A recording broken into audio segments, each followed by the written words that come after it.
ఎక్కడ మనకు ముస్లింలుగా కన్వర్ట్ చేస్తున్నారు, ఈయన ఒక ముస్లిం కన్వర్షన్ అని చెప్పి కూడా మాట్లాడారు. బాలుగారు ఒక్క నిమిషం. గురు చరిత్ర అనేది ఒకటి ఉంది. గురు చరిత్రలో దత్తాత్రేయుల వారిది 5వ రూపం కింద మీరు చూపిస్తున్నారు.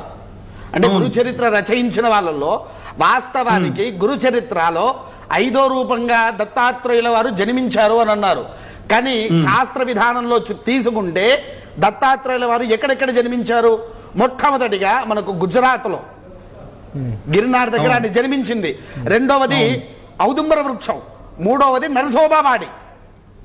నరసోబవాడి, నాలుగవది పిఠాపురంలో శ్రీపాద శ్రీవల్లభుడు, 5వది దేవల్ ఖాన్గాపురం, 6వది అక్కలకోట మహారాజు వారుండగా ఇందులో రెండింటిని తీసేసి గురు చరిత్రలో సాయిని ఎందుకు కలిపారు? ఈ గురు చరిత్రలో ఎందుకు టాపిక్ డైవర్షన్ కాదు. ఇప్పుడు మనం ఫస్ట్ టాపిక్ డైవర్ట్ చేయట్లా, ఉన్న నిజాన్ని అడుగుతున్నా ఇక్కడ.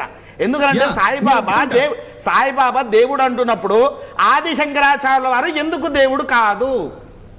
నేనదే చెప్తున్నానన్నా. ఇప్పుడు మా అమ్మ నాన్న మాకు దేవుళ్ళు, అవునా కాదా? ఉదాహరణకు చెప్తున్నాను. అదేంటయ్యా మీ అమ్మ నాన్న దేవుడు ఎలా అవుతారు అని అంటే, నాకు దేవుడు మీకు కాకపోవచ్చు, ఓకేనా? ఇప్పుడు పితృదేవతలు అంటామన్నా, చనిపోయిన తర్వాతకి ఒక మనిషికి మనం పిండ ప్రదానాలు చేస్తాం, పితృదేవతారాధన అంటాం. మనం బ్రతికుండగా కూడా మనకు శాస్త్రంలో ఉపనిషత్తుల్లో మాతృదేవో భవ, పితృదేవో భవ, ఆచార్య దేవో భవ, అతిథి దేవో భవ అన్నది శాస్త్రం. అంటే మన శాస్త్రం మొదలు చెప్పింది ఏంటి? మాతా పితృ సదయుక్తం దైవం పితృవర్చయేద సర్వతీర్థవలజ్ఞేయం మాతా వందనతాం సదా అని మనకు మన శాస్త్రమే వెల్లడించింది.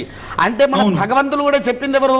మొట్టమొదటిగా మీరు నాకంటే మొదలు పూజించాల్సింది నీ తల్లి, తండ్రి, గురువు, అతిథి అని మన శాస్త్రము క్షుణ్ణంగా చెప్పింది.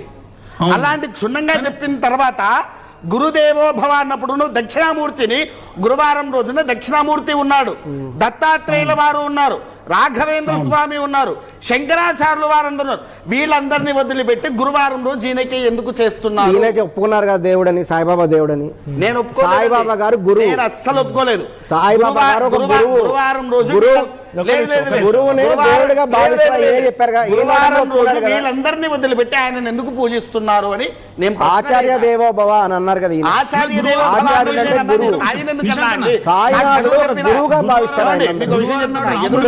సాయిబాబా గారు ఎప్పుడు నేను దేవుణ్ణి నా పూజలు చేయడం ఎప్పుడు చెప్పలేదు. సాయిబాబా గారు ఎప్పుడు నేను దేవుణ్ణి మీరందరూ వచ్చి నాకు పూజలు చేయండి అని ఎప్పుడు అనలేదు. అన్నప్పుడు మీరు ఎందుకు దేవాలయాలు కట్టారు? దేవాలయాలు కట్టారు ఆయన దగ్గర పుట్టడానికి ఎందుకు హారతులు ఇస్తున్నారు? శేష హారతి అని, ప్రాతఃకాల ధూళి హారతి అని, మాధ్యాహ్న హారతి. కారణం ఏంటంటే సాయి భక్తులకి సాయిబాబా వల్ల విశేషమైనటువంటి షిరిడి ఒక్కటి వల్ల ఉంటే తిరుమల తిరుపతి దేవస్థానం ఎందుకున్నది? శ్రీశైల దేవస్థానం ఎందుకున్నది? ఎన్నో క్షేత్రాలు ఉన్నాయి. అవన్నీ ఏం తీరనట్టేనా? అవన్నీ ఉంటాయి. మరి అవన్నీ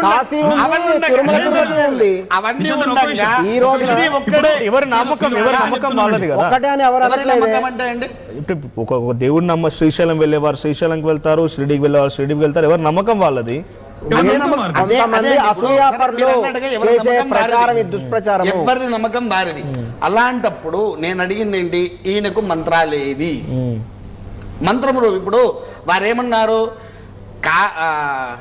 హరే రామ హరే కృష్ణ, కృష్ణ కృష్ణ హరే హరే అది చెప్పారు. తర్వాత కాయేన వాచా మనసేంద్రియేణ విద్యాత్మనా వాక్ ప్రదేశ్ స్వభోవత్ అనేటువంటి శ్లోకాలు అంటే మంత్రాలను చూపించారు.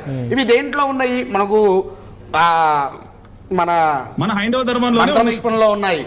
తర్వాత ఇది హరే రామ హరే కృష్ణ అనేటువంటిది శ్లోకము, రాముల వారి కింద తయారు చేసినటువంటి శ్లోకం. ఒకసారి మనం కిరణ్ శర్మ గారితో కూడా మాట్లాడారు. కిరణ్ శర్మ గారు, సో ఇది ఒక పెద్ద చర్చ జరుగుతోంది చాలా ప్రాంతాల్లో కూడా. ఇప్పుడు కాదు, చాలా ఏళ్ళ నుంచి ఉంది చర్చ.